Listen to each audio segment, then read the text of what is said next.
Welcome to the K9s for Veterans podcast, Operation Honor. Join us on this amazing journey. Hosted by Michael Tellerino, your guide through these inspiring stories along with special co-host Kenny Avery. In this podcast, we will share personal stories and highlight impactful programs that empower our veterans. Discover the impact that service dogs have in the lives of veterans. Tune in to witness heartfelt moments and transformational journeys. Get ready to connect, learn, and be inspired by our veterans' stories. Operation Honor is here to uplift and empower. Let's begin this important mission together. Hello, and thanks for joining me today. My name is Mike Tellerino. I am your host, along with Ken Avery, our co-host. And I got a very special guest and a very good friend of mine, Brian Skraba. Hey, Mike, how's it going? Hey, Brian, how you doing, brother? I'm all right, Kenny. How you doing? I'm doing good. Brian, why don't you start out by telling our viewers a little bit about yourself and your background? All right. So I joined the Marine Corps in 2004. I served in Operation Iraqi Freedom. I was wounded in an IED accident, and I got a Purple Heart from the IED blast. Due to the blast, I've had some issues with post-traumatic stress, traumatic brain injury, concussions, post-concussion syndrome, that kind of stuff. Then after I got out of the military, I went into the nursing field. I started with my registered nurse. Then a couple years, about 5 or 6 years later, I started the nurse practitioner program, and then recently I have a doctorate in nursing from Northern Illinois University. That's amazing, Brian. What'd you do? How was the transition from being in the military to going to nursing? Well, how did you do that? What made you choose that? It was kind of an interesting transition, because what started off is I went into the emergency medical technician field, so the EMT program, where I was trying to be a fireman, paramedic. And then what had during that time frame, there was a little bit of backlog of 500 or so people trying out for one spot on a police or fire department. So I had to kind of switch gears, and through my EMT training, and we did a lot of emergency room, clinical time, and I saw that there's a lot of nurses in the emergency room it looked like a very interesting field. So I decided that was going to be the way to go. And it worked out pretty well. Right? Say that again? Doctorate degree, right? Yeah. So I have a doctorate in nursing practice from Northern Illinois University. I got that in this December, so December of 2025. So you're a Husky. Yeah, that's right. Yes, you are. Great football. Great football up there. They sure do. Brian, you recently did a study on PTSD and veterans, specifically for K9 for veterans to earn I guess your doctorate degree as part of your training. Tell us about that. So excuse me, the purpose of the doctorate degree that I have is it's a terminal nursing degree. So basically what it does is it takes you learn to take the research that's been done for years and years and take some of the tools that all the PhD doctorates, what they've done, and you take that and you introduce it into practice. So for example, my doctorate project was on canines for veterans. So back in about 2021, Congress passed a law called the PAWS Act, which mandated that the VA assess service dogs as a viable option for treating or having an augmented treatment for post-traumatic stress.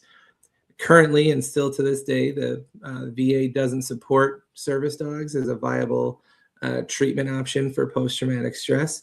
They do for the blind and deaf, but not for post-traumatic stress. So Congress passed the PAWS Act saying that the VA needs to do some investigation on whether or not, the service dogs for post-traumatic stress are a viable option. Now, No, I'm sorry. I didn't mean to interrupt you. Go ahead. oh, okay. So the the purpose of the Pause Act, they said you have to have a way to track veterans in your program. You have to be able to identify their post-traumatic stress symptoms, or, how severe or, mild, moderate, or severe their post-traumatic stress symptoms are. And then you have to be able to track how the service dogs or being in the program affects the veterans' post-traumatic stress.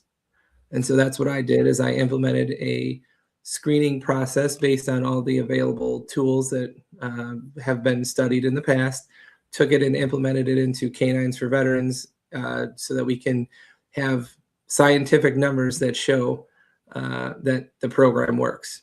And so we did that. How long have you been in our program? Oh, geez, Mike, what's it been, like 7 years? Yeah, at least. And how's that dog doing for you? Been a while. He's awesome. Yeah. So so Murphy is my service dog. He's fantastic. He's a yellow lab. He's about 3 years old. I got him I got him at 8 weeks old, and we started with Kate working really, really hard off the get-go. So puppy training. yeah, he was a lot. He's an American field lab, so he was quite a bit for a while. Well, I'm kind of curious. You were a Marine, but were you in the medical field in the Marine Corps? Not at all. I was actually MOS. I was in 0311. I was in the infantry. Oh, I had to do a total flip when I came out. There's not too many. Robin Bravo. There's not too many. There's not a big necessity for infantrymen in civilian life. No. So if I could make one plea to anybody listening, if you're going to go into the military, get a usable job skill that translates on the outside. Right. Well, I try telling that to everybody too, myself, but what did you come up with your results of your doctorate work with Canine and its program? Yeah, so we had 4 people that finished all of the assessments. There was 3 assessments that were done. There was a baseline assessment, a 1-month assessment, and a 3-month assessment.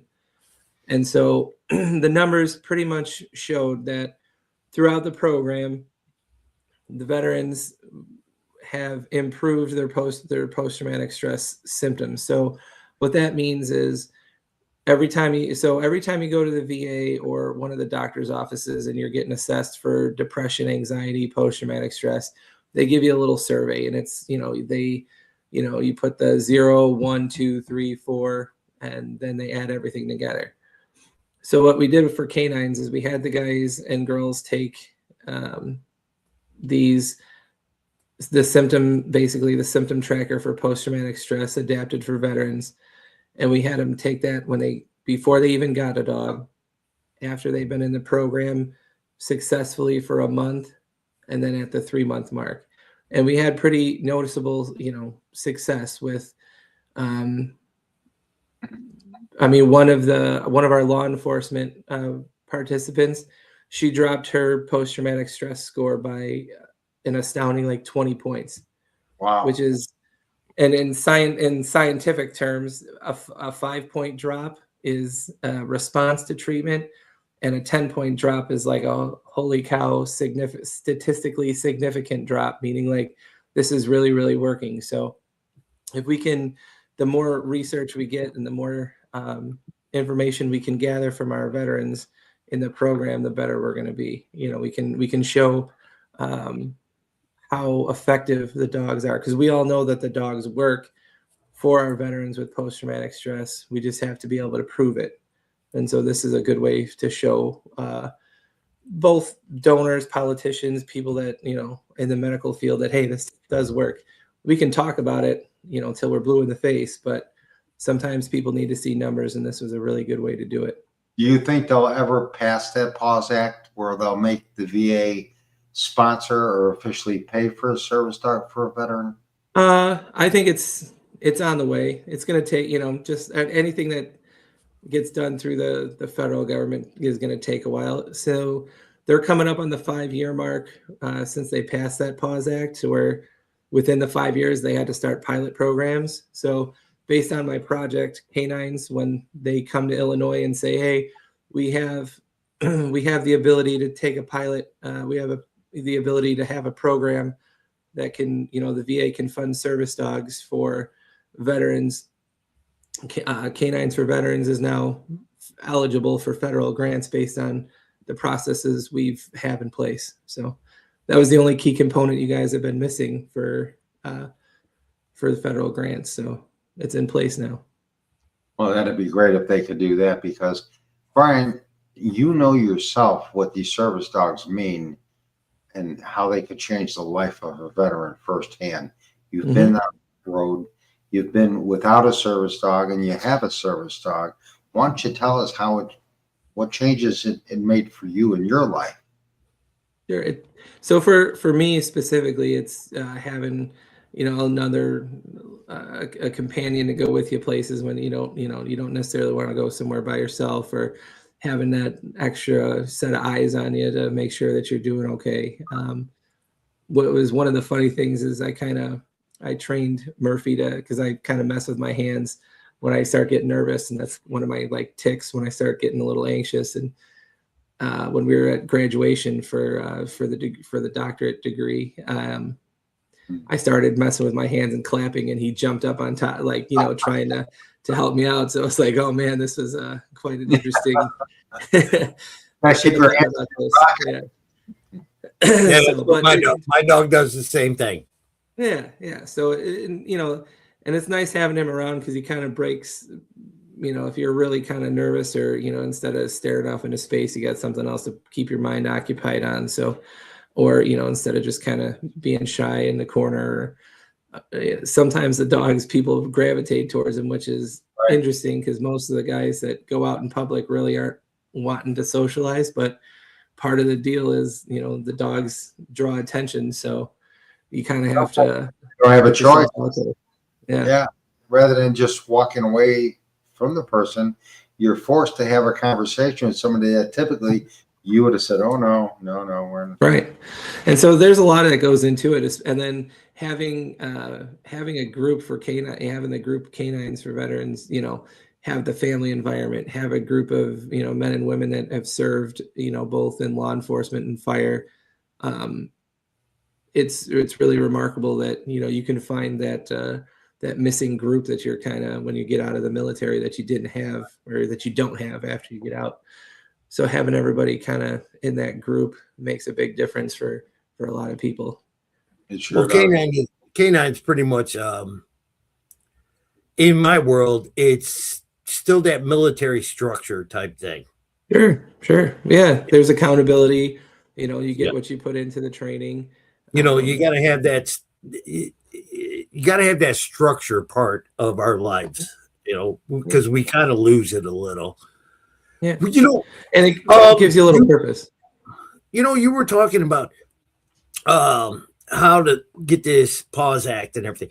Have you ever thought about taking a specific veteran like yourself and then making a video of, 24 hours, 48 hours, and then showing them exactly what the dog and you go through and how the dog helps you? Did you ever think about doing something like that?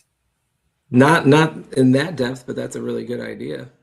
And that would be very interesting, because there's a lot of in my working with my teachers and stuff at Northern, they were saying that this is a good starting point, like what I put into place at Canines, but they would like to do more research into having more of the veterans' stories. And there's different types of research that you can do. The one that I did was basically numbers, and then there's the type where you can do numbers and interviews and talk about how things, you can find themes and how different things work. So it would be another interesting, we can absolutely do this, would be to have a group of veterans. We can even do, a video of the whole process, it would be a long process, but 3-4 months of how things change from the time you get into canines, you get your dog, how the training works, then, have interviews with the veterans, their spouses, Right. and really get into the nitty gritty of how it all helps in everyday life. But yeah, that would be a great add-on to this for sure. Right. When I watch our veterans train with their service dogs, they come in and Ken will tell you, they're maybe apprehensive. Is this going to work for me? Is this dog really going to make a difference? I'm going to tell you, 2, 3 months, 4 months after training with their service dog, you couldn't get that service dog away from them. They become such a different person. They really do. They form a bond with the other veterans because they're going through the same thing. And it's easier for a veteran to relate to another veteran that's struggling with PTSD than it would be just somebody to talk to. For sure. Yeah. Well, that's part of it. I think a lot of there was a bunch of research that I found where 50% of the veterans that enroll in healthcare services for mental health end up dropping out. And I mean, that's a pretty alarming statistic. But when you think about it, if you go to, you find a civilian doctor who's not really too keen on military life or how things happen in the military, sometimes they're not equipped to handle the military situation, or it's the same with first responders. There's a lot of which is great that canines is on the forefront of helping first responders, because they're in as much trouble as veterans when you really get down to it, as far as mental health issues, with depression, anxiety, post-traumatic stress. They see some of the worst of humanity and actually live in the community that that those atrocities happen in. So there's a lot of stuff that we can do to help all the veterans and first responders. Well, Kenny, tell us, your service dog is your lifeline. It really is. Yeah. I got Gooser. Everybody, a lot of people know who Goose is. Goose is, he's first of all, he's my hero. Goose is my hero. I love Gooser. And the beauty part about Goose, the first time I met that dog growled at me. And I was like, okay, you're coming home with me. You know what? He is my savior because I have anxiety. I have the PTSD. I have anger issues. But that dog does not leave my side. And this is why I was asking you, maybe you should do this video thing, because people need to see the reality of what the dogs do for us. And the beauty part about it is that, like Michael was saying, I see these young kids or older veterans, Vietnam veterans, and they're apprehensive. They're afraid to come into this. But guys like you, who we could show what the reality is and how we break that stigma and get everybody back into a better place. And it's not only about the dogs, it's about us. It's bringing out the best in everything, the dog and us, and bringing us back to reality. And that's the beauty part about, Canine for Veterans and what we're all going through. Brian, there's some changes. I know we had talked earlier about you'd like to see made at the VA. What are those changes? Yeah, so I mean, starting with the one where they actually acknowledge the fact that service dogs are a big addition to, and not to say that the service dogs are the only, adequate treatment, because there's definitely multiple modalities of treatment, but they definitely help. So just like some recognition from the VA that this is actually a viable addition to, treatment for post-traumatic stress. And then secondly, one of the things that we've recently talked about is I got all of my master's degree and my doctorate paid for by the Illinois Veterans Grant, which is a phenomenal program for veterans so everybody knows about the GI Bill, post 9/11 GI Bill, which pays for bachelor, pays for 120 credits of education, and you get your, housing allowance and stuff. So it allows you to, have somewhere it can pay for room and board. It can pay for, kind of help offset some of your expenses while going to school.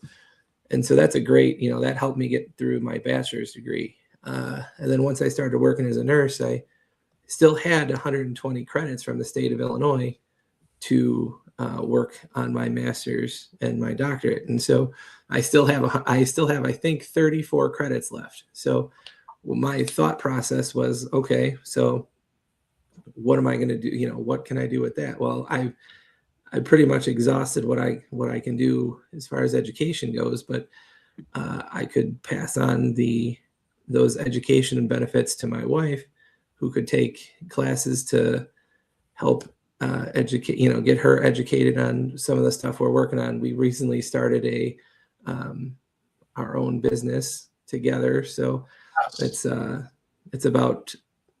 with botulinum toxins. So it helps with aesthetics and pain management for TMJ and migraines. But for the Veterans Grant to help us, that would, if she could use those credits to get, up to date on tax law or, business stuff, for stuff like that, it would really help and kind of boost our ability to, and not have to use our cash to pay for education for things that we need to run the business. So allowing that? What's that? They're not presently allowing that. So no, right now, once you're allowed to use your Illinois Veterans Grant, and then if you don't use it, you either lose it or it just kind of sits there. And so my thought process was based on my own situation. There's other veterans that through disability, or they're, in the trades, or there may be a bachelor's degree or 120 college credits really isn't going to do much for them. Maybe they can pass it on to their spouse or children, or another, one of their immediate family members, to kind of boost their economic stability. Sure. And, Does your GI Bill? See, I fall under the old GI Bill from the 80s, Mhm. where I get 5 years of free college, but it's only for me. Under your GI Bill, can you pass that over to your children? So there's two different types. So you're talking about the Montgomery GI Bill, which is the 5 years of college, which has a time limit of, I think it was either 48 or 52 months or something like that. And then there's the post 9/11 GI Bill, which you could transfer to your spouse or children if you if you chose to do so while on active duty, and you had to do it at a certain time frame, and you had to serve 6 years after you did it. So there's a lot of red tape for that. Wow, that's a lot of red tape. Yeah. So what I'm talking about is the Illinois Veterans Grant, which is they have 120 free college credits to an Illinois state school. So there's a ton of them. It's all listed online. But the thing is the money has already been allotted, and so why don't we use it? Why don't we amend some of our current law to allow for a little bit more of economic stability? Because I mean, if we have a veteran that's not able to work, or who is at their, if they're in the trades and they go to trade school, the trade school pays them for school. They have this 120 credits from Illinois just sitting there, and we can boost a lot of, we have job shortages in critical areas that we could definitely use people for. And, we could even make that part of the requirement that it needs to be, some sort of healthcare or some sort of in demand job that, you get a certain degree from schools in a needed job category. Teachers, Sure. healthcare workers, nurses. There's all sorts of different things. With a high of 48 degrees Fahrenheit Yeah. and a low of It's 27 degrees. what does it take to get something like that changed? It's got to go through the House The state Representatives. Congress. So And our state. So if we could get a couple of representatives from the state on board and kind of get some things amended to the bill itself. And I don't think it would take much. I think there'd be a decent amount of support for it because you'd get more people into the workforce and a highly educated population into the workforce. So I think it'd be a worthwhile investment from the state. I could see why it would help a lot of veterans and their family. Right, because then they're not relying solely on the disability or solely Right. on, the Social Security benefits. So that would help out. That would be a great change. We need a state representative to sponsor that bill and get it out there before the House. And see if we can get that bill passed. How will we push this through the state? Well, you'd have to have a state representative petition the House to put the bill on the floor, and then from the floor it gets voted on. Yeah.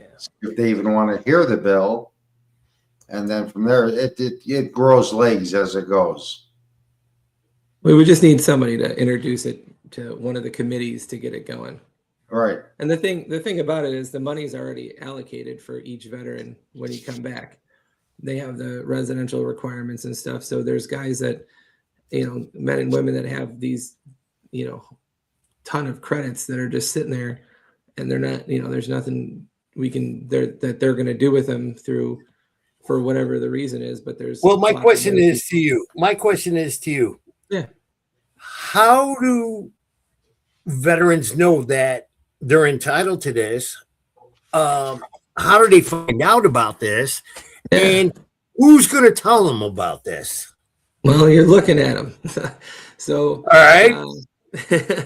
I mean, this is kind of one of those things like, it's on the websites, which sometimes you got to do a little digging or you got to gotta have somebody tell you like, hey, look, you got all this free education sitting there and, you got to use it. And, prime example, like I used it and it worked well. And sometimes you just need somebody to point you in the right direction. And so the more voices we can get behind this, and people know that what's out there, we can help, build stronger communities like this. Because I've explained to veterans about your disability and property tax and Sure. how that works in Medicare. And I'm like, hey, look, you gotta look into this. You gotta research. Yeah. You gotta get out there and nobody's gonna tell you about this. But sure. What you're telling me is this needs to be out there, and so us people can see it. Yeah. Right. Yeah. I mean, that's the thing is, if nobody knows about it, right? I mean, nothing's going to get done about it. But if we get people's attention, like, hey, there's a lot of things you can do with 120 college credits. You don't necessarily have to get a bachelor's degree. You don't have to get a master's degree. Hell, you definitely don't have to get a doctorate degree. But there's a lot of things you can get that can help you in your professional careers. There's all sorts of certifications. There's all sorts of training programs, HVAC, welding. There's all sorts of things that, that all this stuff would pay for. And we need more people in these positions. I know. And they just came out with, they just brought out about all the new grants that are coming out. Mm-hmm. And they kind of put that out there a little bit, but not enough for me.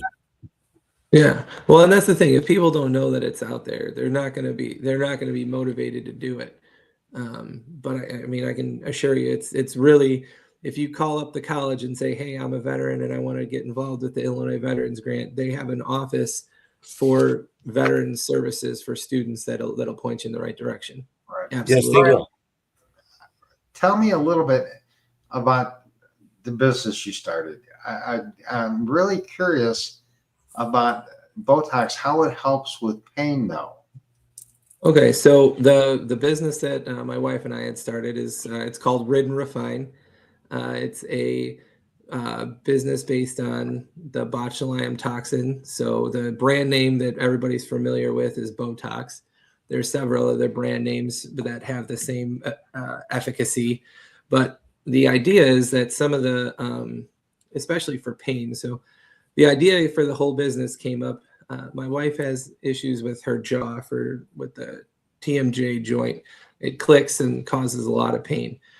And so we were at the dentist, and they said, "Oh, you'd be a really good candidate for this, botulinum toxin treatment, and it cost X amount of dollars per unit." And we said, "Well, how many units are you gonna?" She said, "Oh, probably, I don't know, 70 or so." I mean, the price was extremely high, and I was thinking to myself, I was like, "Well, I'll just learn how to do it, and then we'll save ourselves some money there." So. That's kind of where the idea came from, was to help my wife's pain in her jaw. So the idea with the botulinum toxin for pain management, and I've used it too for the VA actually did it for a little bit and then discontinued it. Either the provider left or they weren't doing it anymore. But they use it for migraines as well. So I had a traumatic brain injury from the IED blast. And for, I think about 2 years, I had the treatment every 3 months to help with the migraines. So the idea with the botulinum toxin does is it's a protein that stops the muscle from tensing up. And so when the muscles aren't tense, they actually smooth out. And that's where people get the aesthetics from. You get less wrinkles in your face and that kind of stuff. But what it does for like the jaw, what it does for your jaw and for some of the trigger point areas that cause pain is it actually reduces that tension, those knots in the muscles. And eventually over time, now, 1 or 2 treatments aren't going to be, the answer, but over time it lessens that tension, that squeeze in that muscle. And it takes some of that pain from the tension away. So when Does it make you look younger? It does make you look younger, yeah. Michael! when you hear that word Botox, I think Yeah. I'll pay for your Botox. I think the general consensus of the public is, oh, it's gonna, it's cosmetic. I didn't know myself that Botox was good for any type of pain ailment that you. So I mean, there's several different scientific purposes for the botulinum toxin, and some of it is like the sweating, like people that have terrible sweating from like their feet, their armpits. You can do several injections in those areas and stop that from happening. The big ones are the jaw, the migraines, different spots on the foreheads, and that for aesthetics. But yeah, for pain management, and then the trigger points down the shoulders and some parts of the neck where there's big muscles, knots in the muscles. You can do a lot of good there. Brian, if somebody wanted to learn more about the pain side of it, Yeah, you be quiet, Kenny, not the cosmetic side of it, but the pain. How would they? You have a Facebook page or website? Yeah, so we do have a Facebook page. It's Rid and Refine on Facebook, and you'll see my face on the Facebook page. And we got we'll be putting up some information about trigger point injections and how that works with the pain management, TMJ, migraines, and of course there's there are cosmetic purposes for it as well. But as far as side effects go, really there's